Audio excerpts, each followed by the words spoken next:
السلام علیکم، knowledge world میں خوش آمدید۔ قرآن سے معلوم ہوتا ہے کہ خدا کی راہ میں خرچ نہ کرنے والے لوگوں کے مال کو تباہ و ہلاک کر دیا جاتا ہے۔ چنانچہ قرآن پاک میں پیغام والوں کا قصہ نقل کیا گیا ہے، جس کا خلاصہ یہ ہے۔ ملک یمن میں حبشہ ایک شخص کا باغ تھا۔ وہ اس باغ کے پھل کا ایک بڑا حصہ غریبوں مسکینوں میں صرف کرتا تھا۔ جب وہ مر گیا اور اس کی اولاد اس کی وارث ہوئی تو ان لوگوں نے کہا کہ ہمارا باپ احمق تھا کہ اس قدر آمدنی مسکینوں کو دے دیتا تھا۔ اگر یہ سب باقی رہے تو اس قدر فراغت ہوگی۔ چنانچہ ایک مرتبہ قسم کھا کر یہ کہنے لگے کہ کل صبح چل کر باغ کا پھل ضرور توڑ لیں گے۔ انشاءاللہ بھی نہ کہا اور سو گئے۔ صبح اٹھ کر ایک دوسرے کو چلنے کے لیے پکارنے لگے، اپنے کھیت پر سویرے چلو اگر تم کو پھل توڑنا ہے۔ پھر آپس میں چپکے چپکے باتیں کرتے چلے آئے کہ تم تک کوئی مسکین نہ آنے پائے۔ جب باغ کے پاس پہنچے اور دیکھا کہ باغ تو پورا صاف ہو گیا ہے اور کوئی چیز موجود نہیں ہے، اور ایسا لگ رہا ہے جیسے کھیت کو کاٹ لینے کے بعد جلا کر صاف کر دیا جاتا ہے، تو کہنے لگے ہم رستہ بھول کر کسی اور جگہ آ گئے ہیں۔ پھر جب غور کرنے پر یقین ہوا کہ یہ ہمارے ہی باغ کی جگہ ہے، ہم بھولے نہیں، تو کہنے لگے کہ ہماری قسمت ہی پھوٹ گئی۔ پھر آپس میں ایک دوسرے پر الزام لگانے لگے۔ علماء نے تصریح کی ہے کہ ان پر اسی لیے یہ عذاب آیا کہ انہوں نے مسکینوں کا حق جو اللہ نے فرض کیا تھا وہ ادا نہ کیا۔ علماء فرماتے ہیں یہ سزا اس سبب سے ہوئی کہ انہوں نے مسکین کا حق دینے سے انکار کا ارادہ کیا تھا۔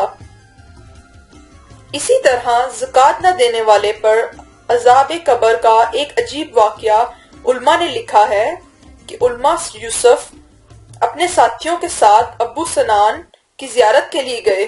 ابو سنان نے فرمایا کہ چلو ہمارے پڑوسی کے بھائی کا انتقال ہو گیا ہے، ان کی طرف چلتے ہیں۔ کہتے ہیں کہ جب اس پڑوسی کے پاس گئے تو دیکھا کہ وہ بہت رو رہا ہے اور ہماری تعزیت کو بھی قبول نہیں کرتا ہے۔ کہتے ہیں ہم نے کہا کہ کیا تو جانتا نہیں کہ موت کے بغیر چارہ نہیں؟ کہنے لگا ہاں جانتا ہوں، مگر میں اس لیے رو رہا ہوں کہ میرا بھائی صبح شام عذاب میں مبتلا ہے۔ کہتے ہیں ہم نے پوچھا کہ تجھ کو کیسے معلوم ہوا؟ کیا تجھ کو یہ غیب پر خدا نے اطلاع دی ہے؟ اس نے کہا نہیں، لیکن جب میں نے میرے بھائی کو دفن کر دیا اور اس پر مٹی ہموار کر دی اور لوگ چلے گئے تو میں نے قبر سے اچانک ایک آواز سنی کہ مجھ کو انہوں نے تنہا بٹھا دیا ہے، میں عذاب کا اندازہ کروں۔ میں تو نماز پڑھتا تھا، روزے رکھتا تھا۔ یہ سن کر مجھ کو بھی رونا آ گیا۔